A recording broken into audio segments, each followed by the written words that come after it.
I'm going to introduce to you our speaker, Dr. Timothy Keller. Dr. Timothy Keller was born and raised in Pennsylvania. In 1989, he started Redeemer Presbyterian Church in Manhattan with his wife Kathy and their 3 sons. He's the author of multiple books, but is best known for his New York Times bestseller, The Reason for God and Making Sense of God, and Making Sense of God, from which this series is based. A fun trivia fact about Tim tonight is that he's actually a very musical person, and he has largely memorized the musical Music Man from Broadway. Please join me in welcoming Dr. Timothy Keller.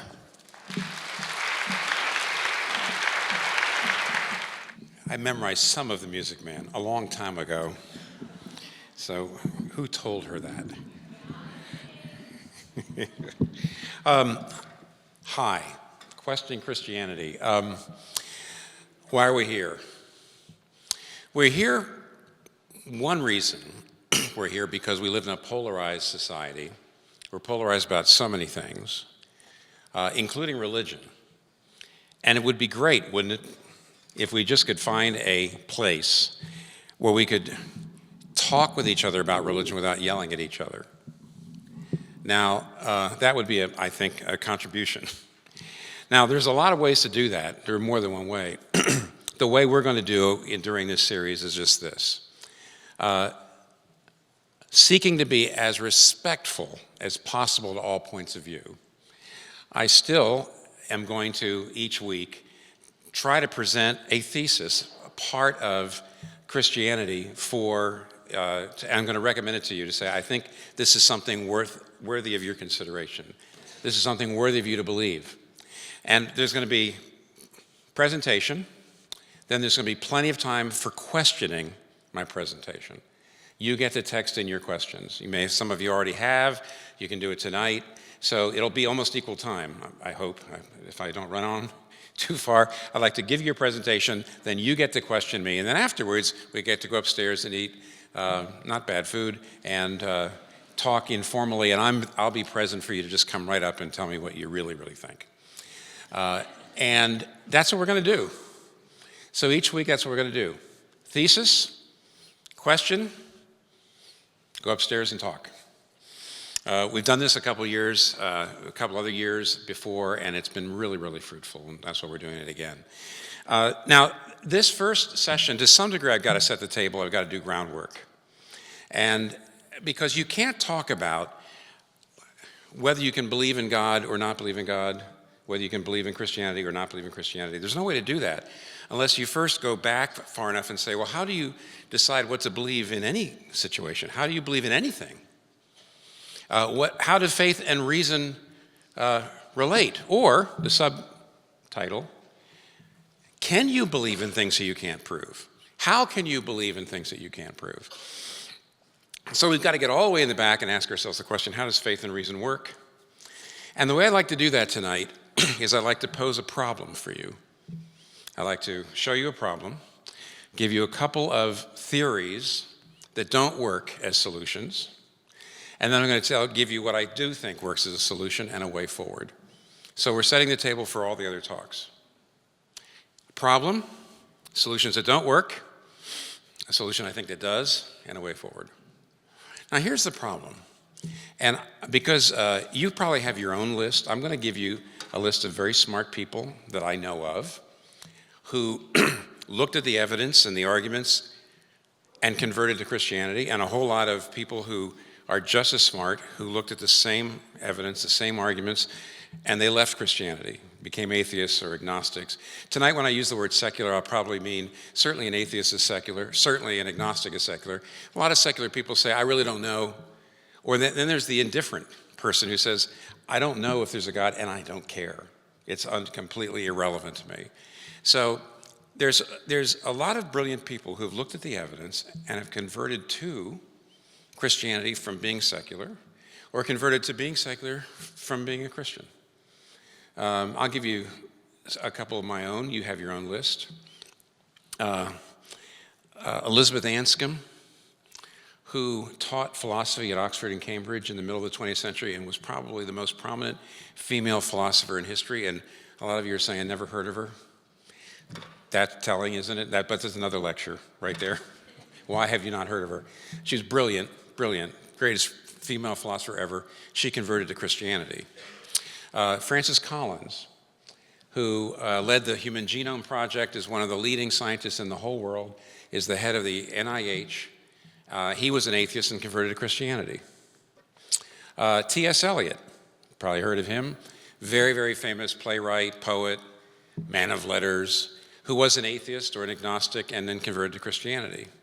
On the other side, these are some people you know and some you don't, people I know. Mark Lilla, who teaches humanities at Columbia University, brilliant man. I've been in a couple of forums with him. He's written some great books recently. Mark Lilla had a very strong religious background, and yet he grew up, and after becoming an adult, he looked at it and said no and became a secular man. Richard Dawkins, very famous guy, who was raised an Anglican and somewhere in his late teens said this is ridiculous, and he became an atheist. And Bertrand Russell was a very famous 20th century British philosopher who was an atheist. And near the end of his life, somebody asked him, he said, Mr. Russell, Dr. Russell, what happens if you die and you find out you were wrong and you stand before God in his judgment seat? What are you going to do? And Bertrand Russell didn't miss a beat. He said, I'm going to say, don't blame me, God, there wasn't enough evidence. In fact, he said, I'll say to him, there was not enough evidence, God, not enough evidence. So, you should not blame me for anything. But here's the funny thing about this. T.S. Eliot, Francis Collins, who, by the way, is a scientist, Elizabeth Anscombe, who's a brilliant, brilliant analytic philosopher, they thought there was enough evidence. They thought there was plenty of evidence. So here you have equally brilliant people looking at the same stuff. One group saying, no way, no way, no evidence at all. It's just no proof, no evidence, no reason to believe in God. Another group saying, yes, there is plenty of it. How do you account for that? Class, don't raise your hands. Let me suggest two theories of how to explain that I don't think work. The first one I'm going to be really quick about with this theory, because even though I know people who believe this, and I've met people who believe this, it's very unlikely any of you in this room would be in this category. But there are some people who say that the reason why this group of people believe and this group of people don't believe is because the secular people are simply closing their eyes to the evidence. In other words, the people who believe in God are rational, and the people who refuse to look at the evidence and become atheists and secular people, they're being irrational and biased. This approach says this group says, look, the proofs for God, the cosmological, teleological, ontological, moral, the proofs of God, they're really strong. And we're going to get to those sometime in the series later. And the evidence for the resurrection of Jesus Christ is very, very strong. And therefore, any rational person who is objective and open-minded will simply say, there's every reason to believe in God. And if you don't, it's because you have some bias and you're just closing your eyes to the facts. Now, maybe the reason I'm being so quick on this, I'm not going to spend much time on it. I don't think that works for a couple of reasons. I'm not going to take much time on it because, I don't think any of those people live in New York City. Hardly. And here's a couple reasons why. By the way, there is such a thing as bias. Secular people can and do have their biases against belief. The book of Romans actually talks about them, and I'm going to get to that a little later. But having said that, spending decades and decades with people who wrestled with whether to believe in Christianity or not, and wrestled with the arguments and wrestled with the evidence and all that. I've spent decades with people, and here's one of the things I know.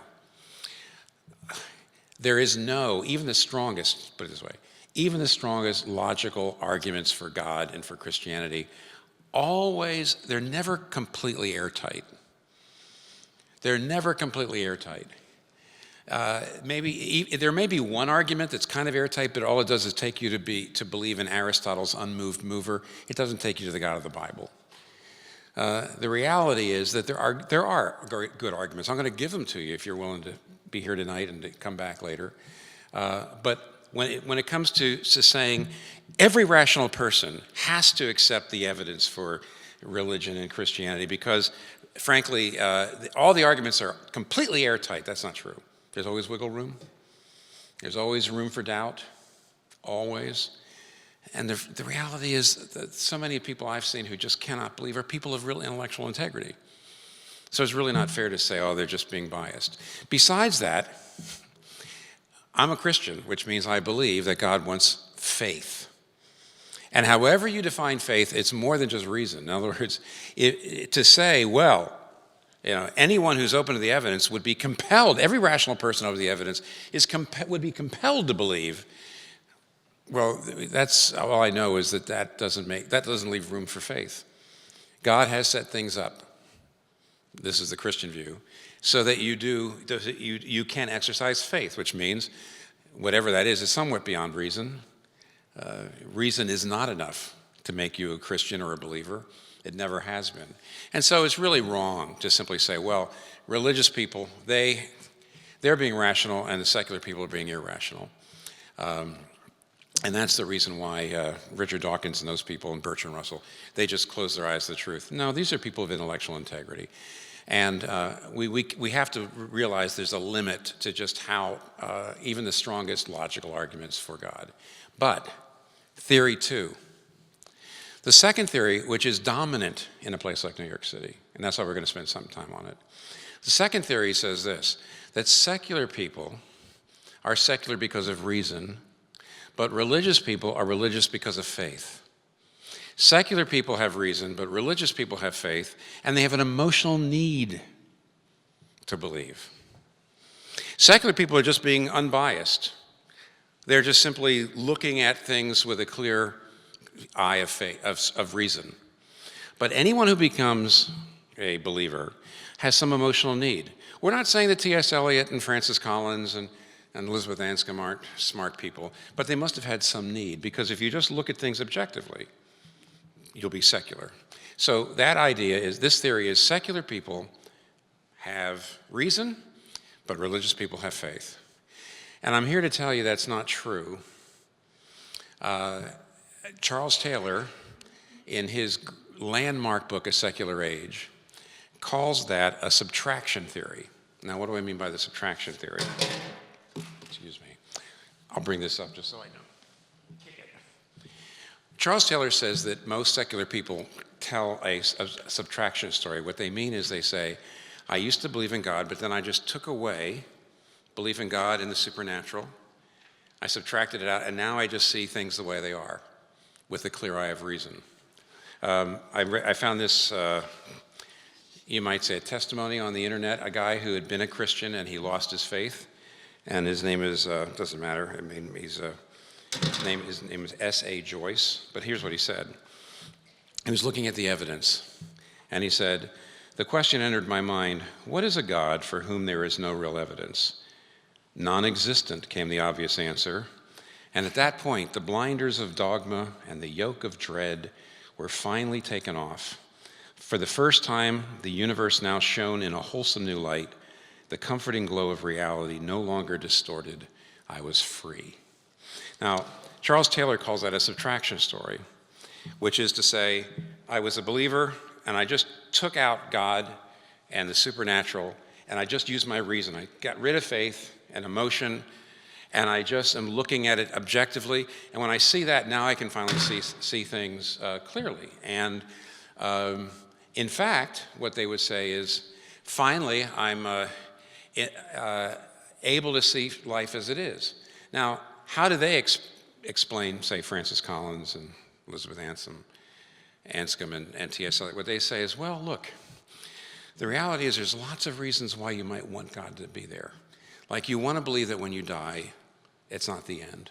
You want to believe that when you die, you could be with your loved ones. There's all kinds of reasons, emotional reasons, that you don't really want to see life as it is. But if you are just willing to get rid of emotion and get rid of dogma and get rid of all those things and just look at the world through the clear eye of reason, without any faith or belief, just objectively, then you'll become a secular person.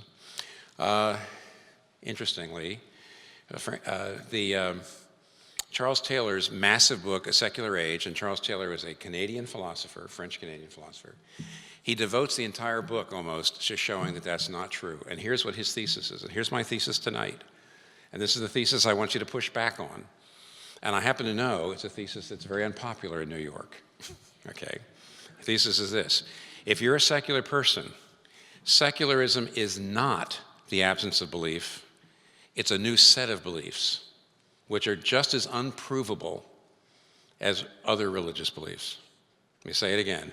If you're a secular person, secularism is not the absence of belief. It's not just rational objectivity. It's not the absence of beliefs. It's the presence of a whole new set of beliefs, which also are not provable either. And therefore, secular people and Christian people equally have to justify their beliefs. But one does not have the higher moral ground. Secular people cannot say, well, we're rational, and if you religious people can prove God, then we'll believe it. We're rational, and if you give us the evidence, then we'll believe it. No, you're on the same playing field because it's two sets of beliefs, neither of which are provable, both of which need to be justified. Does that make sense? I know it's very unpopular. So let me follow along with what Charles Taylor says to make his case. Ready? Charles Taylor says the subtraction story doesn't work, the idea that secular people don't have faith, but they're just being reasonable and objective. The first reason it doesn't work is because you can't disprove the existence of God. And because you can't disprove the existence of God, that means if you're living as if there is no God, you're doing it on faith. You have faith that there is no God. You're betting your life that there is no God. And therefore, if you're a secular person, you are living by faith. See, I've talked to many secular people who say this. I don't believe in the abominable snowman unless you can give me evidence for it. So why should I believe in God unless you give me evidence for it? Now, when you say that, you're making a category mistake. It's a category mistake because no religion, I'm not talking about just Christianity here, no religion actually believes that God is an object inside the universe like the abominable snowman. Here's a better way to understand what religion's saying. All the religions of the world say this material world cannot exist on its own. Matter could not just happen. Matter cannot just keep itself maintained. That there must be something, some immaterial being, some supernatural reality that generated matter and that upholds matter, okay? Secular people say, no. Matter generated itself. It caused itself and it can support itself. So the religious of the world say matter cannot generate or maintain itself. And secular people say, well, yes, it can. There's nothing but matter. There is no transcendent reality. Now, how are you going to prove one of those views? What experiment, what scientific test could you use to even test the secular thesis that matter generated itself and doesn't need any undergirding reality behind it? How do you test for that? You can't. When a secular person says, well, we don't know where matter came from, it just came. Okay, how do you test for that? You can't test for that. Blaise Pascal's famous wager, maybe you've heard of it. He basically says, you cannot prove that there is a God, but you cannot prove that there is no God. It's impossible to prove something like that. And therefore, whoever you are, you're basing your life and betting your life on an act of faith that either there is or there isn't a God. So secular people actually have a view of the material world and reality that can't be proven, and therefore it's based on faith. That's the first thing Charles Taylor says. Here's the second thing he says. Now, the second reason the subtraction story doesn't work is because there are as many emotional reasons to disbelieve in God as there is to believe in God. And therefore, that's a wash. I'm a believer, and there's plenty of emotional reasons I might want to believe in God, and it might cloud my rational faculties. But if you are here tonight and you're not a believer, there is plenty of emotional reasons that you might have to not believe in. You might have to not believe in God, and that can also cloud your rational faculties. Thomas Nagel taught for many years taught philosophy at NYU. Very famous philosophy professor down there. He wrote a book some years ago. He's an atheist, and here's what he said.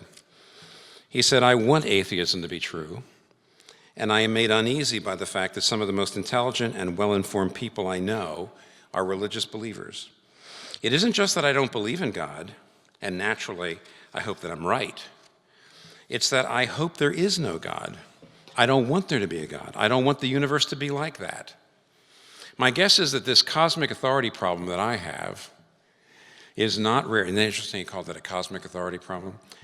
"My guess is that this cosmic authority problem is not a rare condition and that it is responsible for much of the scientism and reductionism of our time.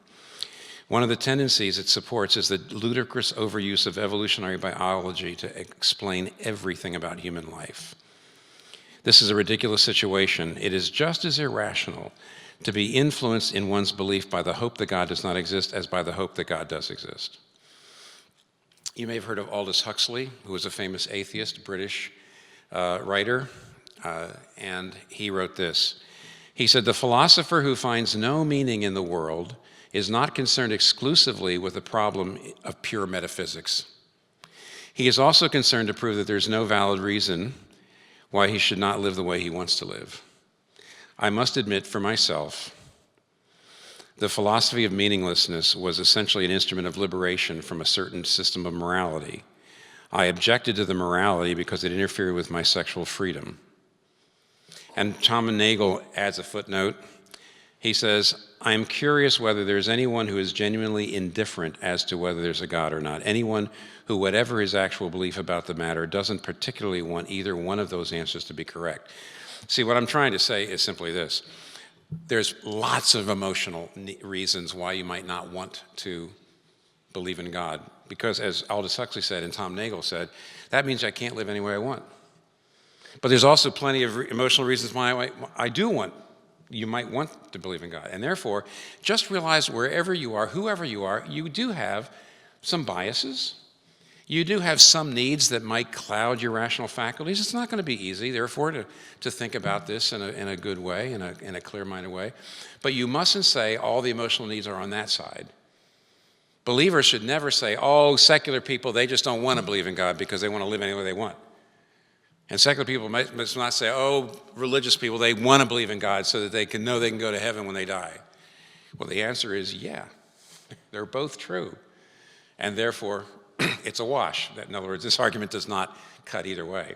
But it certainly does not mean that secular people can just say, "Oh, there's absolutely no reason why, that I'm being totally objective." Did you hear what Tom Nagel said at the end? He said, "I doubt very much there's anybody who comes to the question about God in an objective, unbiased way. I don't believe anybody does." But here's the main reason why Charles Taylor says secular people have got to admit that their secularism is really a new belief set, a new set of beliefs, not the absence of belief, is because they have beliefs about rationality and morality. Secular people have beliefs about rationality and morality that are unprovable, and yet they're the very basis of their lives. What do I mean by that? Well, what does he mean by that? I'm still following Taylor. So Taylor says, for example, whenever somebody says, "I'm just being rational, if you could prove Christianity to me, or if you could prove God to me, then I believe." And Charles Taylor, who's smarter than you and me and anybody in this room, and who's a philosopher, says, "Would you please define proof?" He says, "You know, there's at least 4. You can look this up even online. Go to Wikipedia. If you put in the word rationality, you'll see there's at least 4 or 5 different working definitions of rationality. Each one thinking the other ones aren't rational. And outside of math, when you talk about proof, there's proof in mathematics. That's one thing.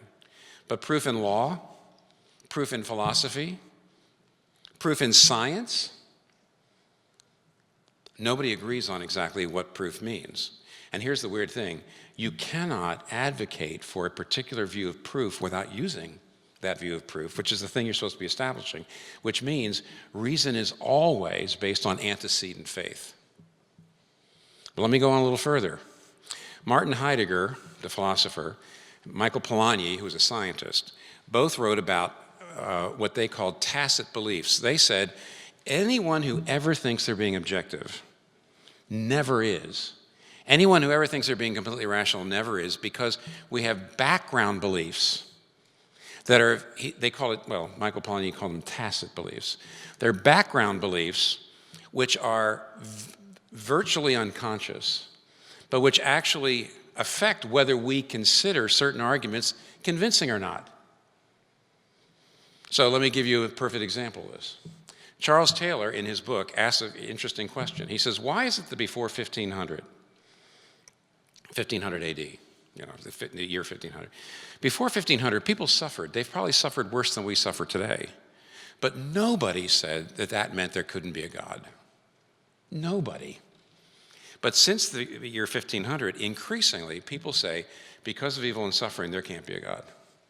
So, it's called the argument from evil, and the argument, technically it's called the atheological argument from evil, which is because of the evil and suffering of the world, God can't exist. Because if he was good and all-powerful, he would stop it. That's the argument. And we're not going to talk about that tonight. We're going to talk about it later if you're willing to come back. But Charles Taylor says, why is it that in the past that argument was totally unconvincing to people, and why is it today it's very convincing to many people? And the answer is, he says, background beliefs that you're barely aware of. He said, ancient people's background belief was that if there is a God, of course I wouldn't understand him.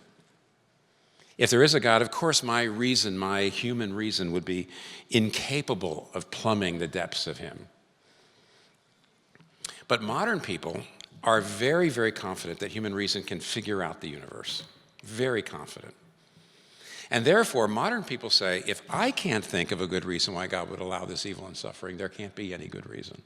Got that? Ancient people would never have thought about that. So why is it that modern people find that argument very compelling? Ancient people didn't find it compelling at all. It's the background beliefs that we're not even sure of. We don't even see them. It's the background beliefs. And so Michael Polanyi and Martin Heidegger say, nobody comes to the evidence. This is, by the way, one of the reasons why Collins over here and Dawkins over here, both great scientists, would look at the same evidence. One say, yes, God exists, and one says, no, God doesn't exist, because neither of them are completely objective. There's background beliefs about human nature, about the nature of human reason, about all kinds of things, Heidegger and Polanyi say, that are actually affecting the way in which you read. I'll give you a couple more of those in a minute. But so you see, the main point, first point, Charles Taylor says, if you say, I'm being rational, you're defining reason, you're defining proof, you've got all kinds of background beliefs, and the fact is that all reason, whenever you're rational, whenever you're using your reason is always grounded on antecedent faith, beliefs about the nature of proof, about the nature of reality, and background beliefs that you're barely aware of. And so one reason why secular people actually are based on faith is because they have faith in a particular view of rationality. But secondly, and this is maybe the one probably the one that'll hit home the most. Charles Taylor says secular people still have morals. Secular people in particular have two moral values. He says it's equal human rights and universal benevolence. Now, when Taylor talks about equal human rights, you know what I'm talking about. The idea that every human being is equal in value and dignity and has rights. That's one moral belief that secular people have. And the second moral belief is universal benevolence. That is, I shouldn't just take care of the poor people in my neighborhood or my family or my race or my community. I really should be concerned about the poor and the needy everywhere, every place. I should be I should be caring about all of them. So the belief in the moral obligation of honoring equal human rights and the moral obligation of universal benevolence. He says now, Charles Taylor says, okay, those are moral beliefs. Secular people have them. Prove it. Give me a scientific proof that all human beings are equal. Give me a scientific proof that everybody's got equal rights. Do it. And the answer is you can't. Because those moral values, all moral values, if you've got them, are always matters of faith. There's no scientific way to prove them. But, and here's where I'm going to push it a little bit. For a Christian to believe in human rights, according to Friedrich Nietzsche, Charles Taylor, and John Gray, who is a philosopher who's still writing right now, and he just recently wrote a book called 7 Types of Atheism. According to Friedrich Nietzsche and Charles Taylor and John Gray, who is an atheist, by the way, what they all say is that the idea of human rights and the idea of universal benevolence makes sense. It's a logical inference if you believe there's a God who created the universe, who made all human beings in his image, and who commands you to love as he loves.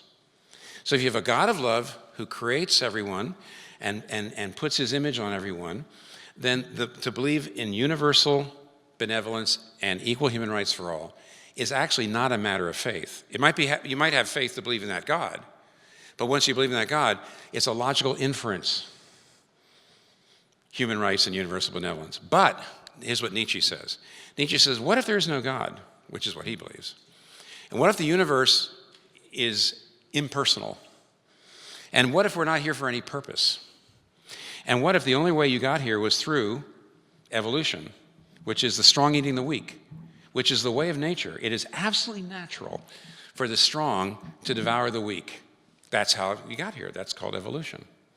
And Friedrich Nietzsche says, if you still want to believe in equal human rights, and you should take care of the poor and the needy, which of course is the exact opposite of the way you got here, which is evolution, totally opposite. If you still want to believe in that, that's fine, but it's an amazing leap of faith. And by the way, Nietzsche says it's not fine. Because Nietzsche says, if you believe in equal human rights, and you believe in universal benevolence, and you say, I don't believe in God, you're still believing in Christianity, whether you like to believe it or not.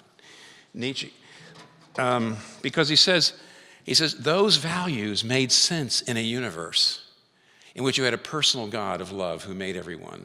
They don't make sense in our universe at all. If you want to believe in them, okay, but it's a massive leap of faith, a bigger leap than Christians are making. So, for example, John Gray says this about Nietzsche. He says, with few exceptions, contemporary atheists are earnest and militant liberals. Awkwardly, Nietzsche points out that all liberal values derive from Jewish and Christian monotheism, and he rejected those values for that very reason. What Nietzsche recognizes is that you can be rid of God only if you also do away with all innate moral meaning. Civilization is in the process of ditching divinity while still clinging to all those values that came from the belief in divinity, and that this egregious act of bad faith must not go uncontested. So, you see what's going on? So, for example, a guy named Andrew Koppelman is a professor of law and political science at Northwestern University. And he's a secular man, an agnostic, he calls himself. He reviewed Charles Taylor's book, The Secular Age, and he really felt the power of this whole point, the subtraction story. And he really felt the power of the argument that said, if you're a secular person and you believe in human rights and you believe in universal benevolence, that sort of thing, you really don't have any basis on it, and it's a complete leap of faith into the dark. And this is what he says.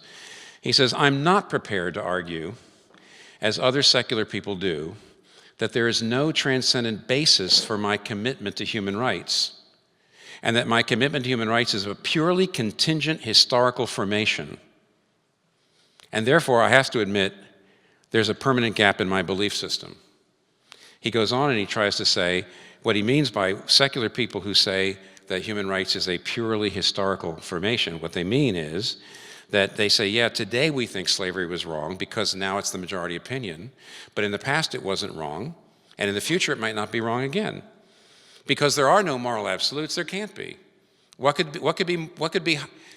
be wrong with nature? Nature is strong, eat the weak. What could be wrong with nature? Unless you have a supernatural, transcendent basis by which you can judge some things in nature are right and some things in nature are wrong, but there can't be such a thing. So this guy is saying, well, I don't believe in God, but I still believe what? He says, I actually believe slavery always was wrong and always will be wrong, no matter what the people say. And so his is his final statement, quote, he says, modern secularism then is a religious worldview with its own narrative of testing and redemption, and it shares the vulnerabilities of such views. And there's another guy who's not a faculty member, he's just a guy I found on the internet, who also reviewed Charles Taylor's book. The reason I was interested in it is a young man, his first name is David, I'll just call him David, who grew up in a very, very, very fundamentalist conservative background, went to a very conservative fundamentalist college, and moved to New York City, probably 15, 20 years ago, I think now, and lost his faith. And he's now a secular person. And then he read Charles Taylor's Secular Age, which said, you are not objective. What you've done is you have left aside one set of unprovable beliefs, and you have just adopted another set of unprovable beliefs. And this is what he says, really, really interesting. He says, when I began to lose my faith, a lot of my Christian friends told me I was just trying to be cool. At the time, I told them that my loss of faith was strictly the result of good, solid intellectual arguments, all, by the way, capitalized. Good, capital G, solid, capital S, intellectual arguments. In other words, he basically said, it's all a matter, I've just looked at the reasons, I looked at the evidence, it's all rational, I'm just being objective. In other words, he told them a subtraction story. But this is what he said after reading Charles Taylor.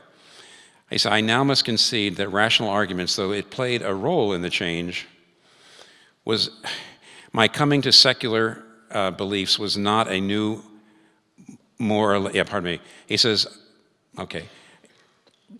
He says, what actually happened to me was not me coming out of the cave into the daylight, but it was a matter of a new, more or less equally faith-based story eclipsing the old one.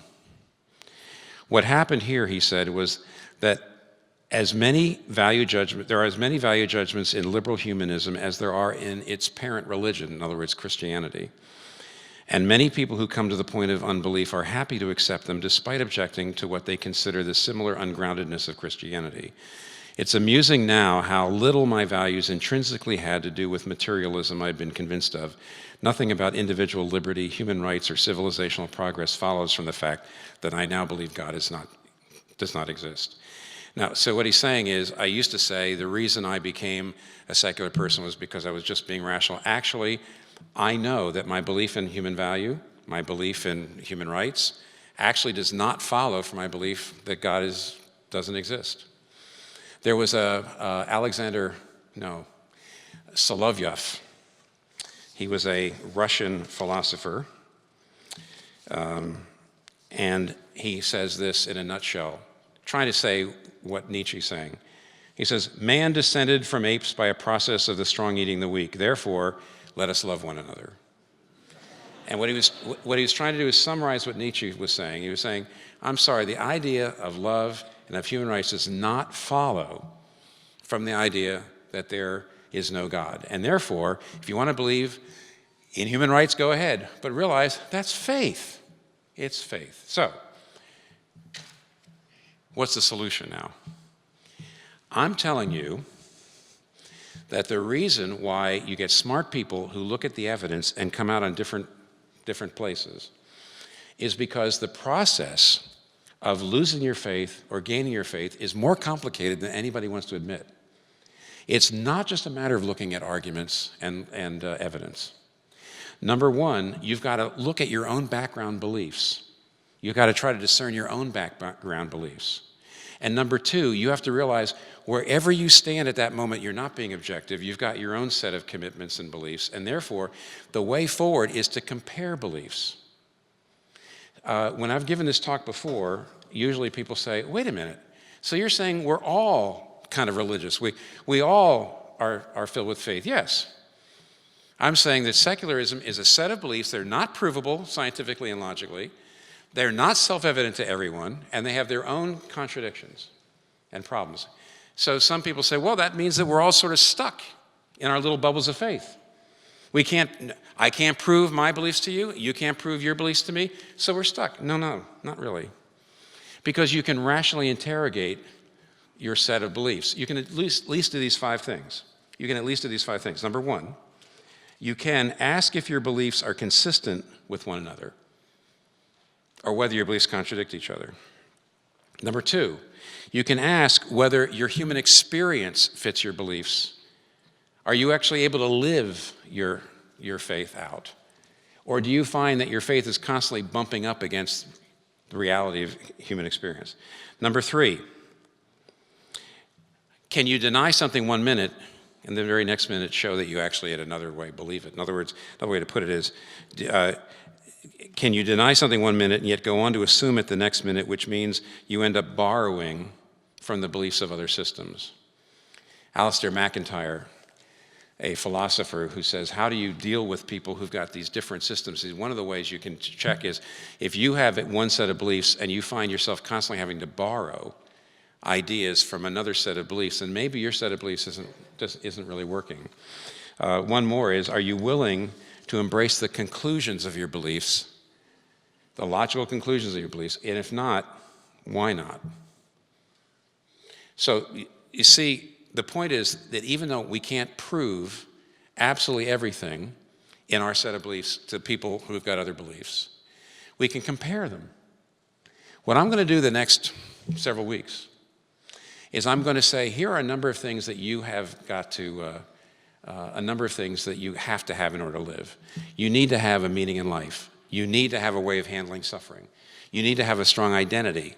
You need to have happiness and satisfaction in life. You can't live without these things. How is your set of beliefs doing? I'm going to compare how your beliefs are doing with what Christianity offers. And arguably, Christianity gives you resources for those things that are unequaled. So instead of the next 4 or 5 times we meet together, eventually I'd like to give you evidences and arguments, but that's not how it should start. The reason you got smart people that come down on both sides of this, smart people who believe and smart people who don't believe, is because the process is complex. And it's a matter of comparing your sets of beliefs. I want you to think about what you believe and compare it to Christian beliefs in how the two sets of beliefs do with accounting for reality and helping you face suffering and giving you an identity, which is how you're supposed to test these things. Last idea. Jesus Christ was once approached by a man who said, would you come heal my son?